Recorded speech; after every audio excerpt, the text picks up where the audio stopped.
Hands together for Katie. Self-awareness is probably my first one-sided, just female POV in a long, long time. I've probably written about 26, 27 books. I should have counted before I came. But usually it's dual narration. So all of a sudden the other week we were, he messaged me and he was like, well, since you're female POV, you can read it. And I'm like, okay.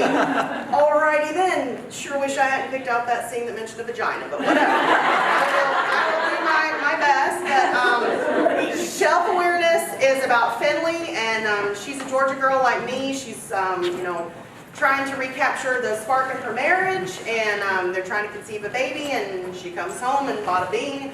Well, I can give you guys a little bit of a spoiler. Catches her husband with her male personal trainer. So from there on, she's got to go back to Green Valley. That's where her grandma Grandy lives with the Golden Girls, because I'm a huge Golden Girls fan. Anyway, setting it up here, she's working at the library with. She's kind of got the hots for the guy who works there, Zeke. He's the IT specialist. And she's also researching a book on the influence of Native American females. I'll get it out in a minute. Matriarchal society. A little nonfiction nerdy stuff. Anyway, here we go.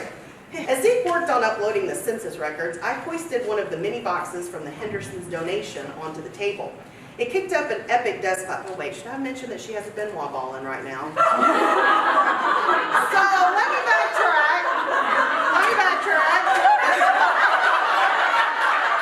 But her godmother Estelle is very into yoga and is the more sexually forward.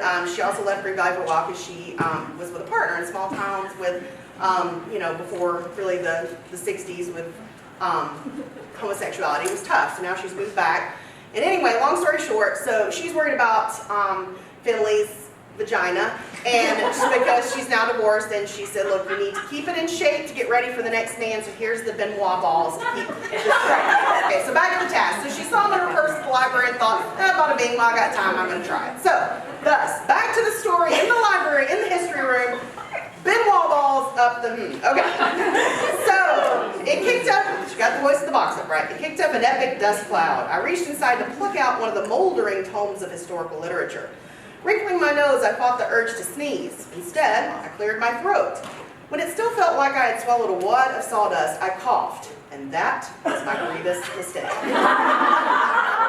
force of the cough dislodged the Benoit ball, sending it into an epic downward dive. Yes, ladies and gentlemen, the Benoit had left the building. Whirling away from Zeke, I used my hand to try to do an inconspicuous crotch shuffle to send the ball back to its point of origin. What happened next was truly against the laws of motion. Because the universe apparently hated me, the ball escaped the confines of my thong. As it started its descent down my thigh, I squeaked and clamped my knees together.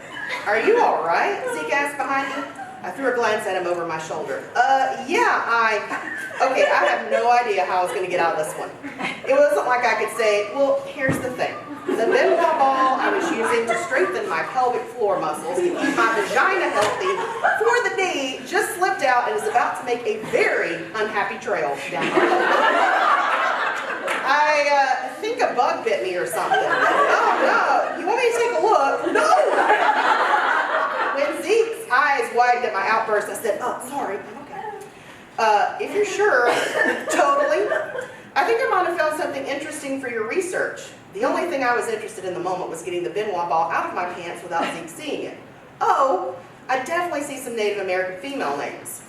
Darn him for being enthusiastic about my research. The last thing I wanted to do was walk the couple of steps back over to him while trying to keep a Benoit ball from rolling down my pants leg. Since I couldn't see any way out of it, I nodded. Gritting my teeth, I started shuffling over to him. When I started lurching like Frankenstein's monster, Zeke tilted his head curiously at me. Are you sure you're okay? Yep, totally fine, I muttered. Just as I reached his chair, my knees shifted because of what I imagined was panic sweat overtaking me. As the ball became dislodged, I bit down on my lip to keep from squealing again. There was no saving the ball now or my humiliation for that matter.